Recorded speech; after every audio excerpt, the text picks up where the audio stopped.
Hello friends, welcome back to my channel dinner রান্নাঘর। আজকে আমি তোমাদের করে দেখাবো পাবদা মাছের সর্ষে। এটা বাঙালির খুব একটা জনপ্রিয় খাদ্য, তাই আমি আজকে এটা বানিয়েছিলাম। খুব মজাও হয়েছিল, তাই তোমাদের সাথে আমি রেসিপিটা শেয়ার করছি। চলো দেখে নিই তাহলে রেসিপিটা।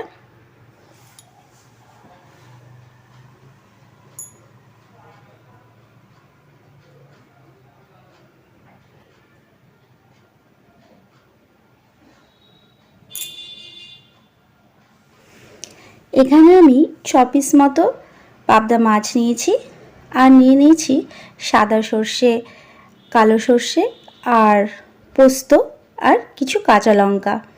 তো সব কিন্তু আমি পরিমাণটা বলে দিই। আমি এখানে 1 চামচ করে সব কিছু নিয়েছি, সর্ষে আর পোস্ত। এটা আমি ভিজিয়ে রেখেছিলাম প্রায় 1 ঘন্টা মতন, তারপরে আমি এটা পেস্ট করেছি।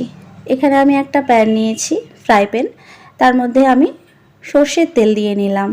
সর্ষের তেলটা গরম হয়ে গেলে তাতে নুন ছেড়ে দেখে নেব যে সর্ষের তেলটা ভালো করে গরম হয়েছে কিনা।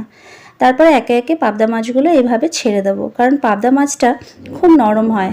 তার জন্য আমি এটা কড়াইতে আর ভাজলাম না, ফ্রাই প্যানেই ভাজলাম, যাতে করে কোনো রকমভাবে ভেঙে না যায়, লেগে না যায়।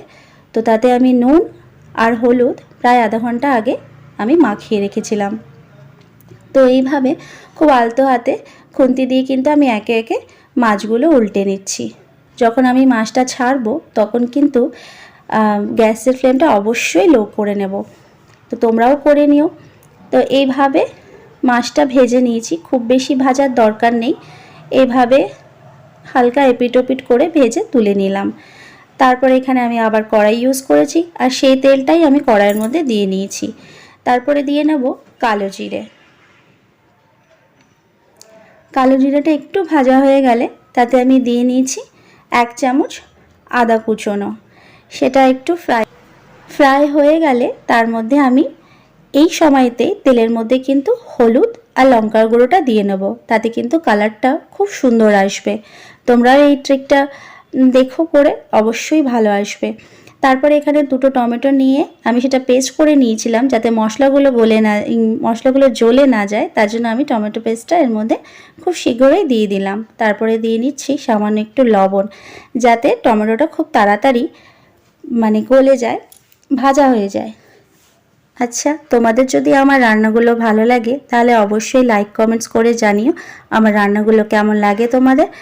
আর যারা এখনও সাবস্ক্রাইব করোনি, নতুন দেখছো, তারা শীঘ্রই সাবস্ক্রাইব করে পাশের বেল আইকনটা প্রেস করে আমার সাথে থেকো। তারপরে কিন্তু আমি দিয়ে দিলাম এর মধ্যে পোস্ত বাটা আর সর্ষে বাটা, সেটা আমি মিশিয়ে নিলাম। যখন মশলাটা দেখব হয়ে এসেছে, তেলটা উঠে এসেছে, তখনই কিন্তু আমি এই পেস্টটা দিয়ে নিয়েছি।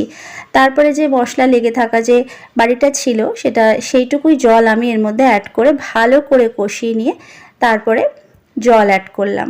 এখানে তোমরা যে যেরকম গ্রেভি রাখবে সে তখনই জলটা অ্যাড করে নেবে। তারপরে এটাকে ভালো করে ফুটিয়ে নেবে। ফুটিয়ে নেওয়ার পর যখন দেখব পাশ থেকে তেল অবশ্যই উঠে এসছে, দেখতে পাচ্ছ একদম তেলটা উঠে এসেছে, তারপরে আমি মাছটা কিন্তু একে একে দিয়ে নেব। মাছটা দিয়ে আমি ভালো করে 5 মিনিট মতন ফুটিয়ে নেব, যেন মাছের স্বাদটা পুরো সর্ষে বাটার সাথে মিশে যায়। তোমরা বাড়িতে রান্না করো, অবশ্যই এটা ভালো লাগবে। আর রেসিপিটা কেমন লাগলো অবশ্যই কমেন্টস করে জানিও। তারপরে সবার শেষে দিয়ে দেব ধনেপাতা আর কাঁচা লঙ্কা দিয়ে জাস্ট একটু ফুটিয়ে নেব।